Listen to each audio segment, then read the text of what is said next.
What's up, everybody? Welcome to the set. I am your host, T-Stead. Just wrapped up week 3 in the NFL.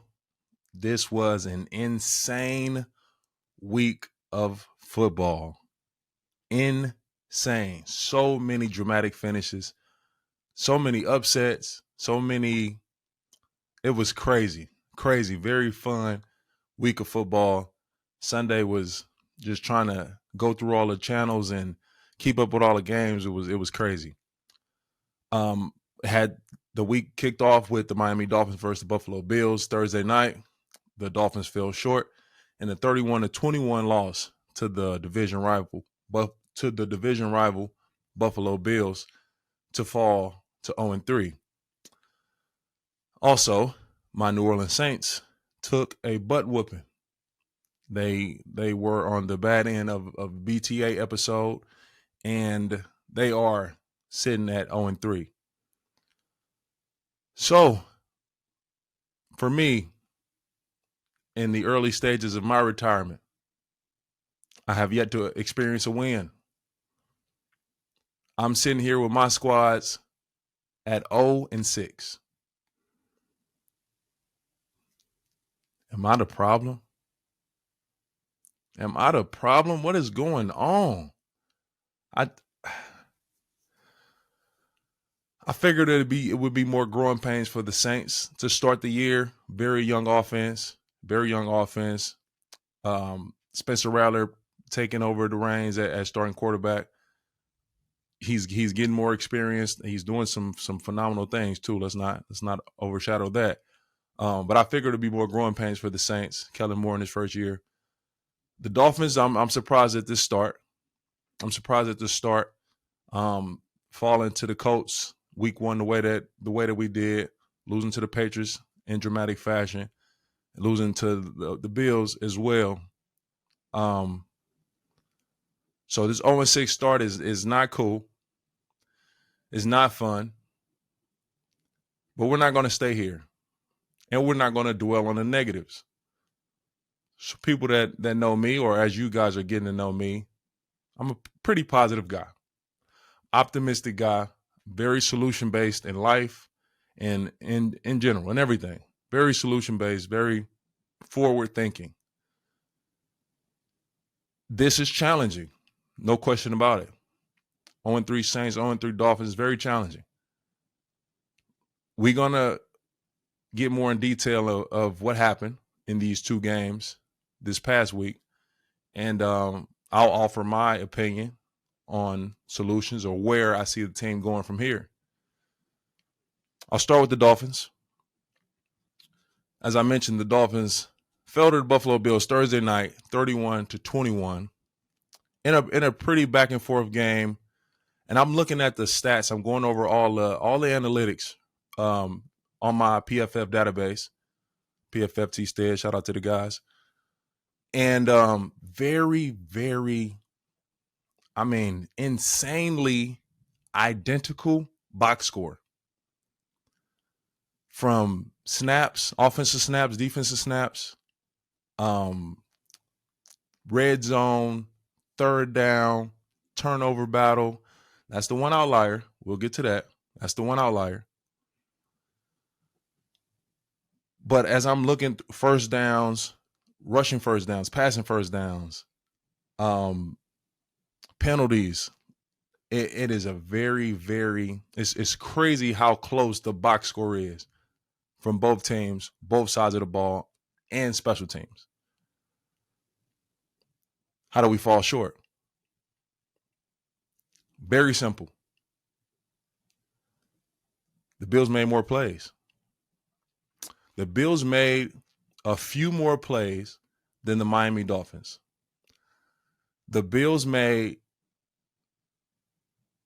situationally the right play more than the Dolphins did Thursday night.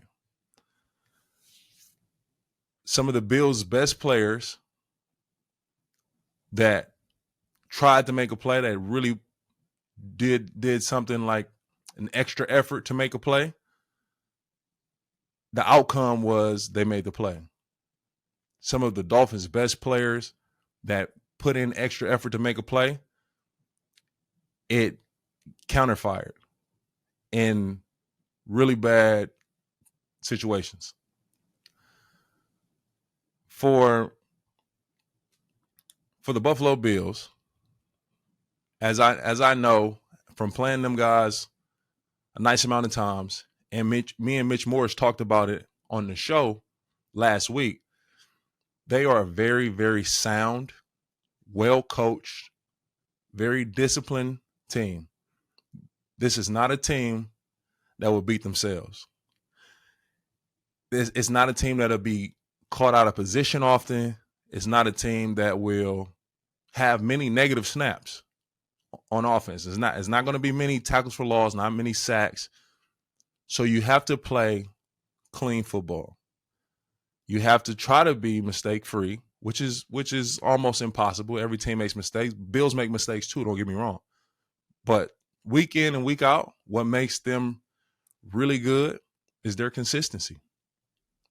They are very disciplined, very gap sound, very assignment sound, technique sound, well-coached football team. I look at their roster and it's like, not the most talented roster. Not too many world beaters over there. They have some, don't get me wrong. They have some. O-line is fire. Quarterback's fire. Running back fire. Like, they have pieces, weapons. On defense, they got some guys as well. But they have a system over there. They've been together for many years now under Sean McDermott. That regime has been there for a while now. So it's security there. They are sure on where they need to be, how they need to play. That was evident Thursday. And even still, the Dolphins were able to execute the best we've seen so far this season. We had guys make plays, make extended plays, make plays that wasn't necessarily there. Saw Tua escape a free runner off to the left, scramble, find Tyreek across the middle, big play.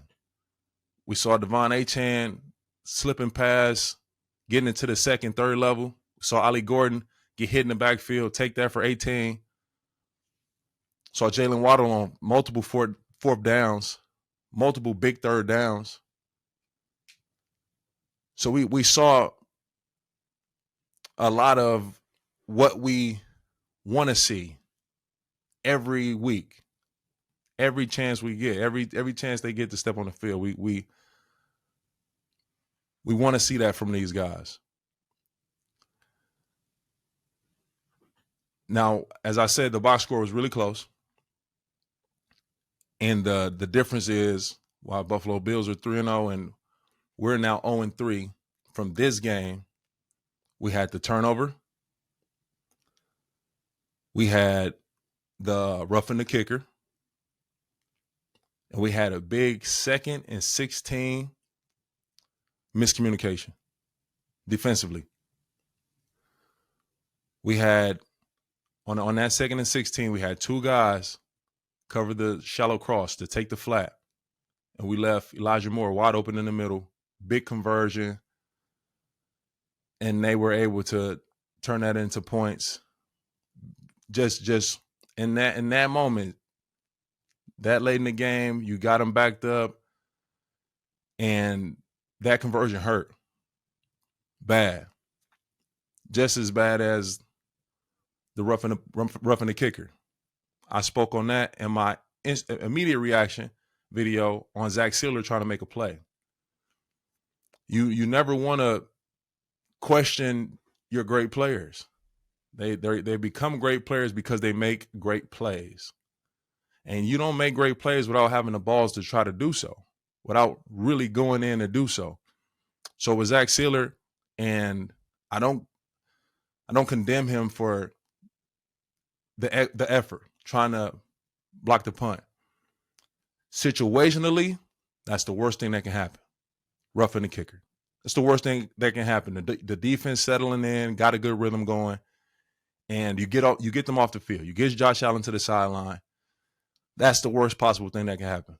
But the crazy part is, best case scenario is you block the punt. You know what I mean? You block the punt, somebody scoop a score. So that's one of those situations that hindsight is 2020, of course. But you don't question a great player for trying to make a great play. It sucks in that moment. It does, for sure. But Zach has earned it. He's earned the right. His track record has earned the right for him to make that play because he's made the play before. He has. It just goes more into situational football for the Dolphins, being the deciding factor between winning and losing. And as this is still a very young season, people, very young season. 3 games in. All the statistics say the Dolphins are out. They're out of the playoffs. They're out of contention. Statistically, it's a very small chance, slim chance. For me in my life, that's all I ever needed. A chance. You get that's how I lived. You give me a chance, we gonna dance, baby. We gonna listen. That's all I need. And it's the same. It got to be the same approach for them. There's a chance. This thing isn't over. This league is tricky. It can change in an instant. One play, one player, it can change in an instant. Now, moving forward, situational football has to be paramount.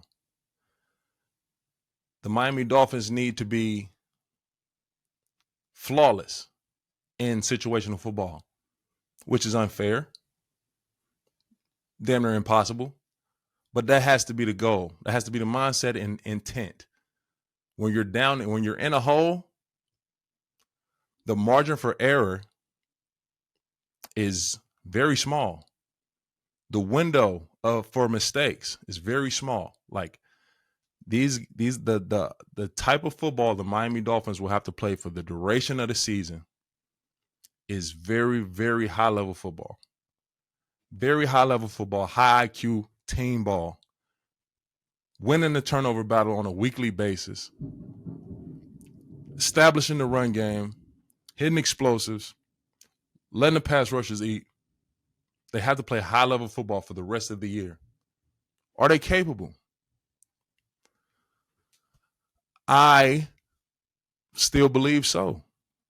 I do. I really do. Like, them guys I've been in that locker room, so, man, I might be a little biased. I know what a lot of those guys are made of. And it's not quit. It's not loser mentality. I see fight. I see will. And it's a bunch of dogs over there. They got some dogs. They won't go undefeated for the rest of the year. It'll be more bumps in the road. But the type of football that needs to be played, the style of football that needs to be played by the Miami Dolphins for the rest of the year needs to be close to flawless. They got Monday night against the New York Jets. Huge test. Huge test. I think week 4, I think this week will tell us everything we need to know for the rest of the season. Outside of injuries or anything crazy happening, I think Monday night will tell the story. Like these first 3 weeks, that's a prelude. Now we're getting into the story. We saw the Dolphins look like someone else in week 1. We saw them start to be themselves in week 2. We saw them be more of themselves in week 3. Week 4, against another division rival, 3rd in a row, Monday Night Football, New York Jets. I think this week we'll be able to see. We'll see the full picture. We'll see what this team is for real for the year. That's my take on it. That's my opinion. I feel like that moment, that this week is the opportunity for us as fans to see what we have in this Miami Dolphins 2025 football team. I saw a lot of conversation and video surrounding the late game interception Tua threw that was jumped and intercepted by Tyrell Bernard to seal the game, to win the game for the Buffalo Bills. I saw Acho and Kurt Warner going back and forth. A lot of differences, which is, I mean, it's great conversation for the game, for football. Kurt Warner, I'm lean towards him and his opinion because he's done it. He's been there. He's been in those shoes. He's seen the game from that same perspective. Acho, which he made a lot of great points, is just like, this man, he's done it at the highest level, and he's not removed from the game. He's still a part of the game. He's studying, and he knows the evolution of the game and the evolution of these coverages and everything. So he's not like he's removed since he stopped playing. He's a gold jacket, but he's still active in the football world. So I'm going to lean towards him. And my perspective on it, it's great play by number 8, Tyrell Bernard. Great play by him. You can tell that he was looking for it. Like, you can, film study is real. He saw that bunch concept when the guy went into the flat. I believe Acho went into the flat. He triggered. So before Tua even like made the mechanics to make the throw, he was gone. He was already there. That pass would have been intercepted 10 times out of 10. It doesn't help that the pressure, early pressure. So there's no chance to maybe see color flash and you hold on to it or anything like that. So who's at fault? Who's at fault? I'll say it can't happen. It can't happen. We turn the ball over there, the game's over. It can't happen. No matter all the variables that went boom, boom, it just cannot happen. And in that situation, I don't necessarily have a solution. I never played quarterback. I know a guy that's not trying to force anything. He's not trying to do something outside of the realm of the play. He's trying to execute the play, throws an interception. It just can't happen right there in that moment. So it's tough to say. Like, looking at the film, you try to analyze. He should have threw the flag. Yeah, okay. That's all right. You could say we can all say that from steal shots. We can all say that on Monday, Friday morning, all of us. I just say it just can't happen. We got to do better taking care of the ball moving forward. Week 4, Monday Night Football. Let's see exactly what we got. Let's see what this 2025 Miami Dolphins football team is. Okay, I was talking to my friend Marissa Marino on X, and she had a question for me, a lengthy one, I might say. Marissa, I'll do my best to answer your question as I read through. Hey, T-Stead, watched your 8-minute breakdown. Looking forward to the set on Monday. Appreciate that. Thank you much. As a Dolphins fan, it's tough watching the same errant mistakes, late play calls, false starts, X, Y, and Z happen from certain players, Brooks, Sealer, Tua, etc. Some are fundamentals, some are guys just fighting. Do we have a conversation that maybe Coach Mike McDaniel has too much on his plate? Is the head coaching, play calling, managing all 3 phases too much for him?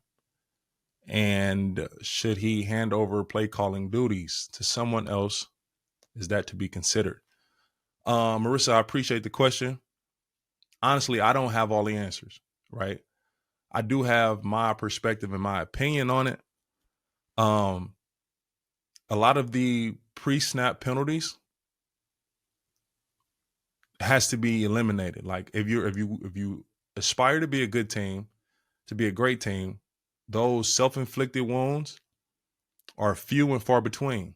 Like, you can't put yourself in the hole with just mental errors or mishaps, miscommunications, because historically and consistently, the really good teams, the great teams, don't have those errors.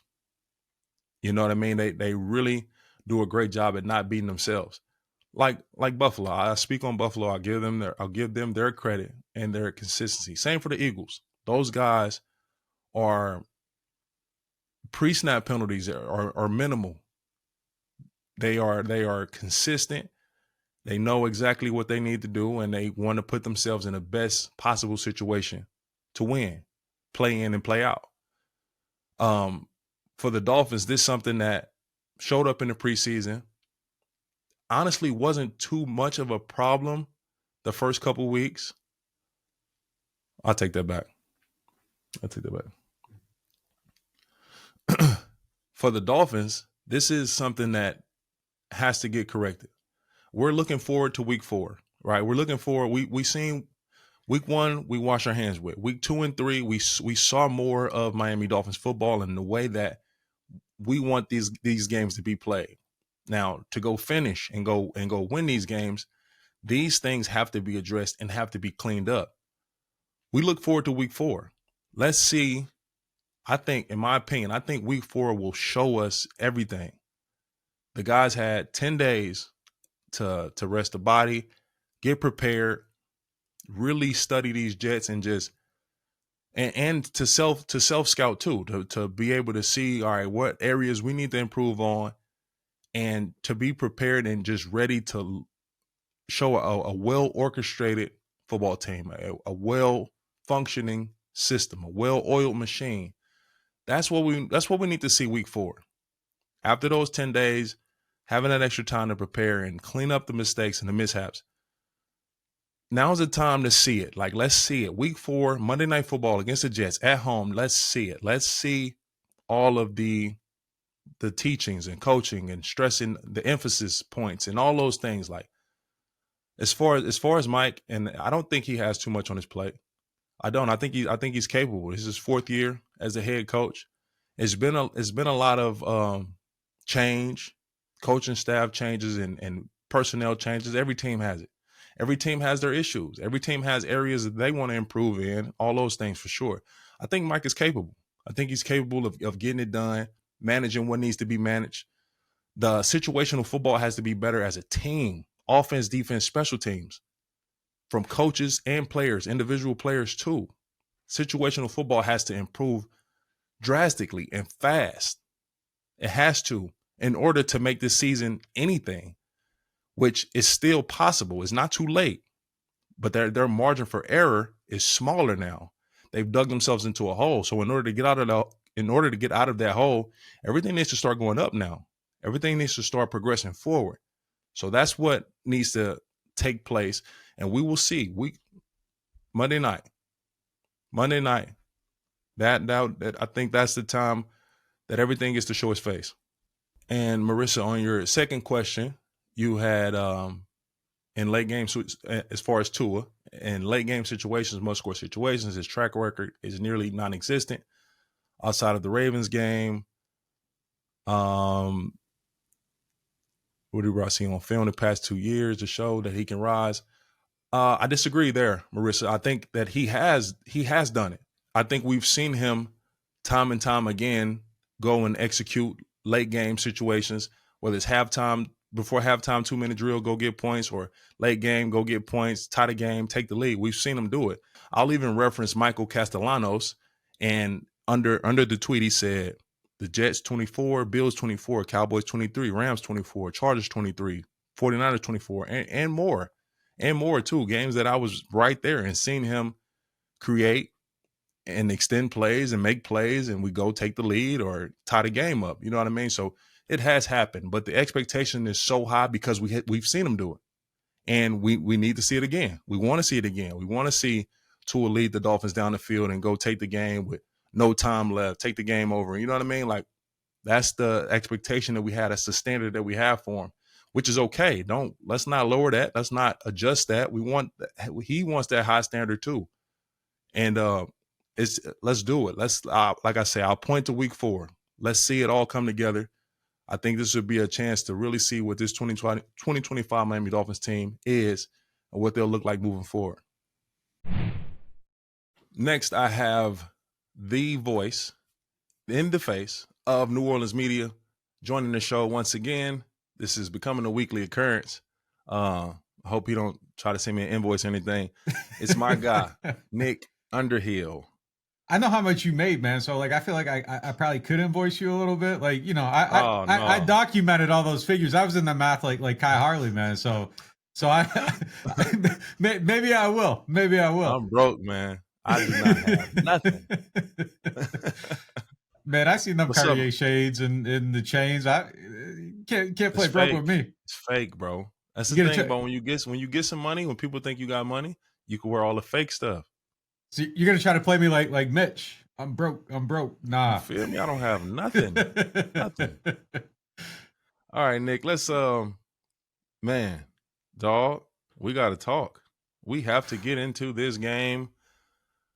New Orleans Saints versus the Seattle Seahawks was not pretty, to say the No. least. It was a butt whooping, BTA, what I would like to call. And I need you to explain it to us. What happened? Yeah, I'm worried, man. And like, I'm not a guy that kind of like, you know, I'm never the first one to jump out the plane. Like, I don't bring hot takes. Like, I try to be pretty even keel with things. And You are. I think I expected them to lose the first 4 games, maybe even the first 5 or 6. And I think there's a style that you can lose those games, and it's just like, yeah, this is how it's supposed to be going. Like, they don't have enough talent. So if they're getting smoked deep down the field and the corner can't cover or something, like I'm not freaking out about that. If the backup left guard is giving up pressures because he's an undrafted player and they're in a rebuilding year, I'm not freaking out about that. But when you go to Seattle and your players don't have like the snap count time, I'm kind of looking at it crazy. Like when you go through the whole summer and the practices are all 85, 90 minutes and there's really no long special teams periods. And, you know, I'm sure all the players love that. In August, you aren't baking in the 110-degree heat for 25, 30 minutes. Like those periods with Sean Payton and Dennis Allen were like long, man, like brutally long. But when you go out there and it's 90-minute practices and special teams is like 6, 7 minutes, and then you go into a game in Seattle and you get a punt blocked and one returned in the same quarter, like you're kind of looking at things a little bit crazy. So I think there's a lack of unpreparedness with the team. I don't think they were ready to go out there and line up, and they weren't ready to line up in week one either. And you know, we talked about it then. And when I came on here, I was like, hey man, like I think they're gonna learn from it. They're gonna figure it out. I think it's a smart coach. I think they're honest about their mistakes. But then you have the same thing happening again in week three. I think it has to change quickly, man. And I know some of them Mm. veteran players are already frustrated. Like they know what it's supposed to look like, and it's not supposed to look like that. It's definitely not supposed to look like that, and it really doesn't matter the roster makeup. NFL games shouldn't be so one sided, and Yeah. I don't really care about what week or who's facing who. NFL games should not be so one sided. I'll say for like you spoke about the preparation. I'm not there. I'm not in the meeting room, so I don't know how in depth, in detail, how well they're preparing. I'll say for Kellen Moore, he's a first year head coach. So this is also a learning curve for him. I will give more grace. You've been there more. So you know what I mean, I can sense your frustration and like your foresight as well. Like you saw a lot of these issues coming. For me, I've been out the way, you know, so seeing from a distance, I want to give Kellen Moore some grace. Week 1 and 2, those guys performed fairly well. Like they didn't win the games, but they played some good football. We've seen some good performances from a lot of people from the Saints. I think this week is an eye opener. This week really showed them that it's different. It's levels, Yeah. and that the level of preparation needs to increase. The intent needs to increase. The every part of it, every part of being a professional and getting ready for an NFL game needs to increase. They go to Seattle in a very hostile environment. I was watching the film, like it was loud. A lot of guys laid off the ball.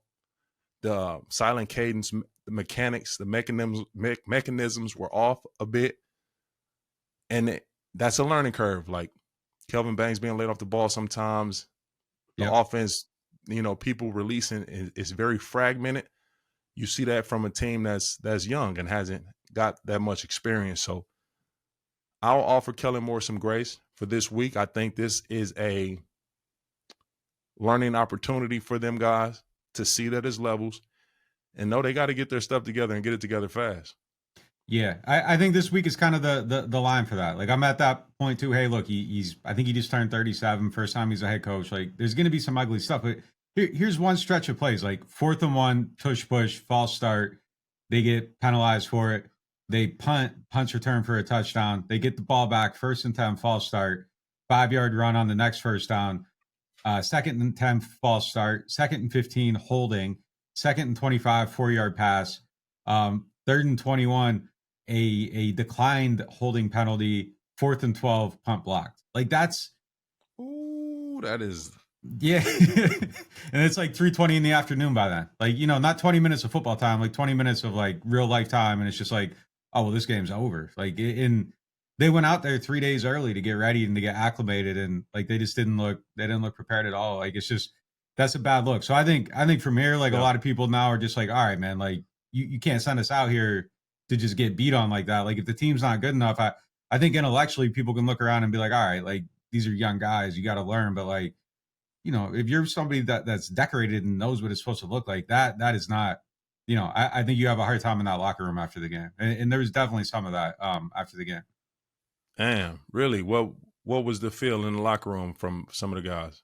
Yeah, I mean, I think the young guys are the young guys, like they don't, it is what it is. I think there's a little frustration, but I think, some of them guys that have been around, like, it's just, hey man, like this is gotta, this ain't right. Like went out there early, away from the family, doing all this, and this is how we're coming out. Like it's gotta, I think there's just like a feeling of, hey, look, we gotta change something because like this can't keep happening. I don't wanna put anyone on blast, but like, I mean, definitely, for sure. there's definitely, last year was different. Last year felt like mutiny at times. Like this is just like, we gotta get right. Like this can't keep going like this. For sure. I got you.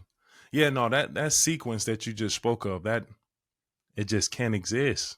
It can't exist. It can't. Not even, it don't matter if you're a playoff team, whatever the outlook on your team is, that operation got to be professional. It has to be.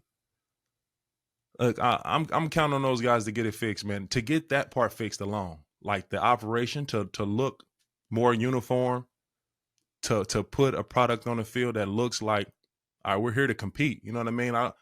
Nobody picked the Saints to go to the Super Bowl this year. Very young, very inexperienced. But it has to look a certain way. And that film is unforgiving. That film does not come with descriptions, captions, subtitles. No, it's just who's winning. Who's winning the play. That's it. So, man, I'm looking forward to them in week 4 addressing a lot of those issues. And they have Buffalo. You know what I mean? Yeah. They have a team that is very uniform. Are they beatable? Very, very well structured. Are they beatable? Like Miami kind of played them all right. The Bills are the most beatable good team in the league, bro. You think so? Most beatable great team, because I will label them a great team because of their consistency, because of their discipline, because how sound they are. Like you look through the roster and you just watch them play, is not a ton of world beaters, bro. They have some really good players, even some great players, a few elite players. But you look across the board, man, it's a very, very beatable team week in and week out. But also, they can beat anybody week in and week out because of their style of play. The Dolphins had them.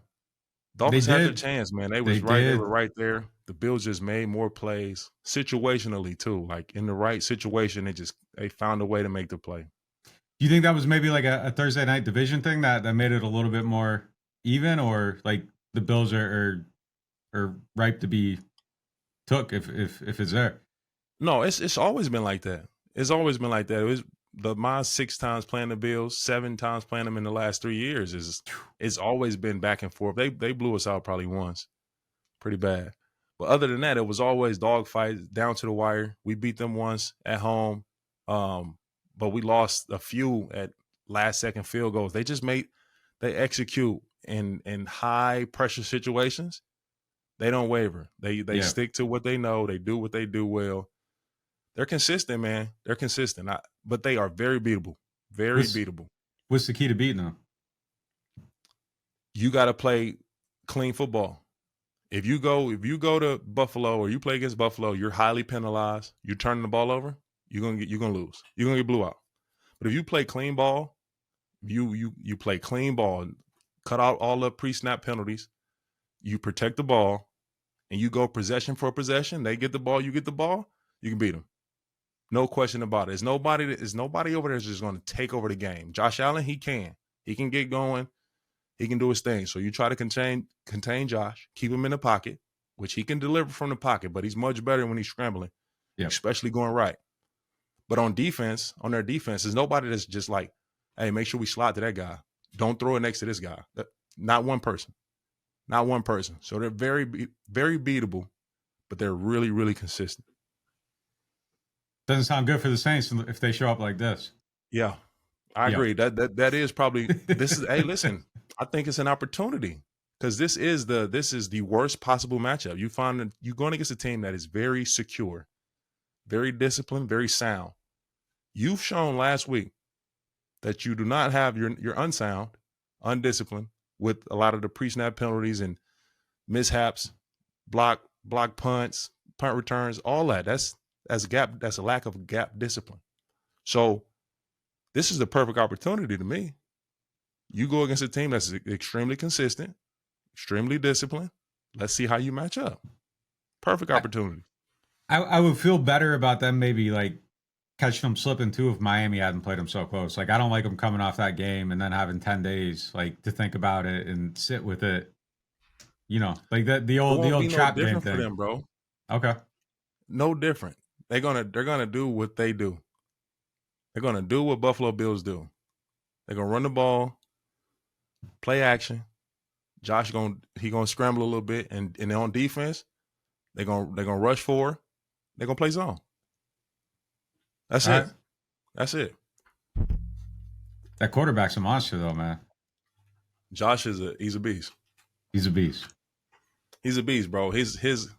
I didn't like him at first. I mean, I still don't like him because he's a Bill, but I respect the hell out of him for him as a player and his progression. I love to see player development, bro. That's my favorite thing in the NFL. To see a player come in the game one way and what he grows to be, like Zach Bond, Trey Hendrickson. Yeah. Like that really, I love that from a player. My hottest take is that Josh Allen kind of ruined like quarterback scouting though. Cause like everyone thinks like you can get a quarterback who's inaccurate and make him accurate. And it's always like, well, Josh Allen. And it's like, well, Josh Allen's Josh Allen. Like a lot of guys aren't. He's super like Sellers is super interesting because I think he's in that Josh Allen mold, like big guy, like unbelievable arm strength, unbelievable running ability, a little bit inaccurate. And, you know, everyone watches South Carolina and they lose in the fourth quarter to Missouri, but like you see him make like 2 plays. And it's like, well, he could be Josh Allen. Maybe, but like, what if he's not? Like, I don't know. There just aren't a lot of quarterbacks that have like gotten that accurate that started out that inaccurate. And everyone points. Anytime you talk to a scout, like you get a Josh Allen comp, and it's like, ooh, man, I don't know. Man, no, that Bills coaching staff don't get enough credit. They don't. They do not get enough credit. They develop in-house better than anybody in the league. There's few teams that develop in-house the way that Buffalo Bills do. And it's a revolving door too. They let really good players out the door, and then they're replaced with somebody that's really good. Like, where did this guy come from? Yeah, that coaching staff does not get enough credit. It's kind of essential too, because like there aren't a lot of free agents trying to go to Buffalo. Like you kind of gotta be able to draft and develop and get guys there and build them up and keep them in house. Like it's kind of essential to their whole program. That's a fact. All right, Nick. Before I let you go. Can the Saints start marching? Maybe not this week, but can the Saints start marching? Maybe. I mean, look, I really think it's going to be big that they feel like good about the direction that they're going. Like you need that buy-in to kind of get through all this, but the schedule does soften up in the back half.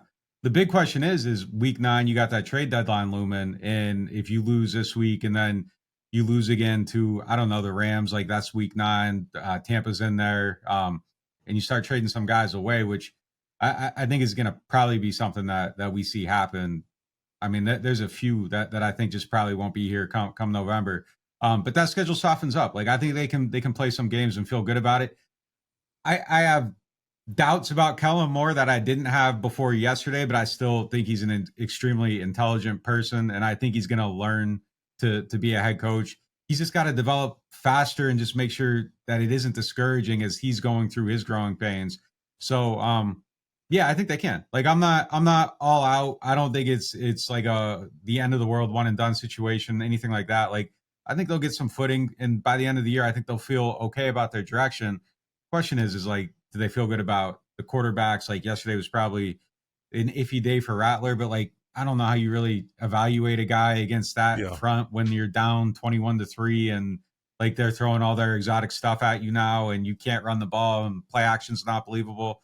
So yeah, I think they can get some momentum going, but like, ultimately what does that look like? Probably like a 4 or 5 win ceiling, I think is probably where it's at. But I still think there's a possibility end of the year you feel okay about it. And I think the thing for them is you just want to feel okay about your pieces. Like you got to get Fuaga on the field and feel good about Facts. him. Banks, if he keeps developing, like Kool-Aid, I think needs to be a player for them to feel good. And, hopefully one of these quarterbacks at the end, they feel okay about one of them.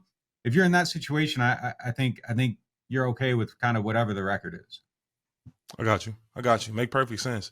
I'll say about Spencer Rattler after watching the film, he competed. He competed his ass off. He did. He like tried to do what he could do, and whatever that was. He had some bad throws where he forced it into double coverage. Could have walked away from that day with 3 interceptions, maybe even more. But he competed his ass off, and that fearlessness that we've talked about the first 2 weeks still showed. He made some plays. He still made some really good plays, some good throws. I like the listen. I like the guy. I like Spencer. I do. I do. I do. I like him. I like him moving forward in the future. All right, Nick. I appreciate you, my man. Thank you for joining the set. I'll try not to bother you as much, but can't make any promises. Hey man, I'm here whenever you need me. My dog. I appreciate you, bro. Appreciate you. Let's get more into this crazy week 3. I had some games that I was watching. I was watching the Rams and Eagles. I really think these are 2 of the best teams in the league. Not think. These are 2 of the best teams in the league. Will be finalists this year. Outside of anything catastrophic happening, these 2 teams will be there. They're a great football team, both of them. Rams and the Eagles was a battle. The Rams started to dominate. They started to dominate the Eagles in the first half. Lane Johnson went out with a neck injury. Hope he's okay. I'll check on my guy later today. But that Rams front, that defense as a whole, them boys was not playing. Eagles really struggled to get any momentum, any rhythm in the first half. And but they showed that goddamn championship DNA, that championship pedigree. Listen, you might not like the Eagles. You might even hate them. But you got to respect these guys. You have to respect what they are doing on a weekly basis. And the way that they have been battle tested, the way that they have responded to everything, all adversity, all noise, they never waver. Never. The Rams were up well on the Eagles at one point.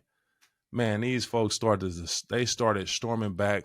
Jalen Hurts, super poised. A.J. Brown, welcome to 2025, A.J. Brown. He got going, looked dominant as the elite receiver that he is. The weapons that they have, the Rams did a really good job on Saquon Barkley. He was never able to really impact the game like we see him do on a weekly basis. But they got weapons, man. Devontae Smith, A.J. Brown started to take over. Jalen Hurts took over. They're storming back. Their defense started to ball. Those guys up front, Jalen Carter, them guys started the ball. Zach Bond made so many plays. Tackle, interception, everything. He was all over the place. Those guys showed that championship DNA. They take the lead late in the game. Matthew Stafford and the Rams, Sean McVay, they march down the field beautifully. Perfect late game situational football. Perfect 2-minute drive. We're down by 1, I believe. Let's march down the field, get in field goal range, burn all the clock, Let's kick the field goal, go home with the W. Perfectly executed by the LA Rams and the Rams offense. Only to be blocked. Figuratively and literally. Blocked by Big Jordan Davis alongside a Georgia brother, Jalen Carter. They blew up the interior of the field goal protection after they had already blocked the field goal. Come on, Rams. Come on, Rams. Come on, Rams. Come on, special teams. Not only did they block the field goal to prevent the Rams from winning, they returned it for a touchdown. Jordan Davis returns it for a touchdown. He reached 18 miles per hour. Big dog rolling. Big dog chugging up the field. Crazy finish. Crazy. Jets and the Bucs. The Jets block a field goal, return it for a touchdown, go up on the Bucs with, I think, a minute left, look to be the winners. And again, Baker Mayfield. Listen, folks. We might need to have to start having more conversations about Baker Mayfield. Hey, he has arrived. Baker Mayfield is one of them. He is one of them ones. We know he got the swag already. He got the aura. Baker's playing excellent football. He's playing incredible situational football. He is leading. He is making plays. He is excelling. The Bucs, it's hard for me to talk good about the Bucs as a Saint, division rival. You know what I mean? But I give credit where it's due. The Bucs look good, man. That offense, not sure what happened to Mike Evans yesterday. Hopefully he's okay and he'll be back in the lineup this week. But Ibuka, Chris Godwin coming back, Bucky Irvin, Rashad White, Baker. Man, listen. That Bucs team is that Bucs offense is them boys look dangerous. And the way that he's executing, you're gonna have Tristan Wirfs on his left side. You know what I mean? Hey, listen, we need to start having conversations about Baker Mayfield entering that tier of with them guys, with them ones. He knocking on that door, man. He about to kick it in. I see that from him. It's crazy. Packers Browns. Huge upset. Listen, all of us in the football world, myself included, we were ready to crown the Packers. Hey, let's go, man. Go ahead and make the Super Bowl trophy. They got Michael Parsons. They beat the socks and shoes off the Lions in week 1. Smacked up the Washington Commanders in week 2. They had to deal with them Cleveland Browns, dog. That Browns defense for real now. They might have been 0-2, but that defense is serious. And offensively, they made enough plays to get the job done. That upset, I don't think anybody in America seen that coming. It may be one guy that was drunk in Vegas that put a bet in on the Browns, and he's really happy. He's still drunk in Vegas right now because of his winnings, his earnings. But the Browns were able to win on a last-second field goal to beat the Green Bay Packers, shock the world here early in the season. Packers are still they're still that. You know what I mean? I think they still are one of the strongest teams in the league. They're complete offense and defense. But they were able to rattle that offense. Them boys could not do anything on that Browns defense. All right, you guys. I want to give my T-Stead Power Rankings. This is the first time this year that I will rank the top 5 teams in the NFL the way that I see it right now today, and I'll explain if needed. But at number 5, I have the Detroit Lions. They're playing tonight against the Baltimore Ravens. This is a heavyweight match, in my opinion. But looking at Detroit, they get smacked week 1 against Green Bay. They responded the way that they needed to respond with a dominant win in week 2. But just looking at this roster, looking at the way that these guys are made, offense, defense, special teams, like they are a really, really complete team, in my opinion. It's still early in the season, but I got them at number 5. Number 4, the team that smacked them week 1, the Green Bay Packers. Green Bay is coming off a terrible upset loss to the Cleveland Browns, and I know they can't wait to get to Sunday. Cannot wait to get to the next week. They were shocked. The defense played extremely well. Didn't give up any points for 54 minutes of a 60-minute game. And then to turn out and lose that game was insane. But offensively, defensively, special teams, those guys they're fast, they're physical, they have weapons, so many weapons on the outside of receiver. Workhorse in the backfield with Josh Jacobs. Jordan Love, we want to see more consistency from him and playmaking ability, but that defense is elite. I got them in number 4. And number 3, I have the Baltimore Ravens. Baltimore Ravens dropped their week 1 game, and they responded the way that you want to see. This, in my opinion, is the best roster in the NFL. From head to toe, the best roster, the most talented roster in the NFL. And they have a guy named Lamar Jackson. He's special. He's incredible. They will be one of those teams fighting for a ring at the end of the season. I got the Baltimore Ravens, number 3. Number 2, the Buffalo Bills, the team that beat the Ravens in week 1 to open the season. It's hard to argue.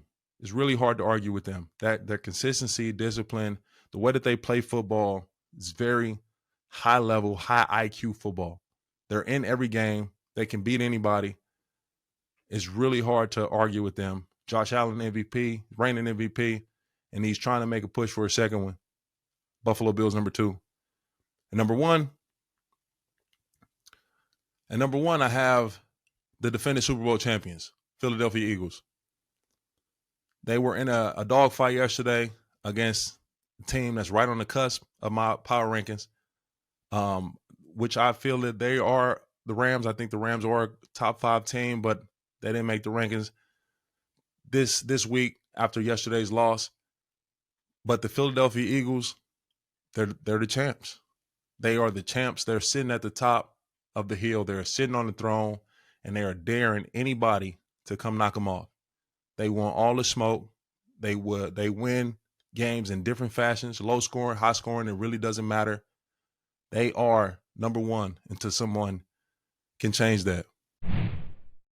For today's episode, would you rather run everywhere that you go, every step that you take, no matter where you are, or would you rather rap every time that you talk, no matter who you're talking to, what you're doing, where you at? What you rather do? Let me know. I appreciate you guys tuning in to the set on my week 3 review. Week 3 was crazy. It was insane. A lot of fun. Looking forward to the show on Thursday. I appreciate you joining me on the set. T-Stead.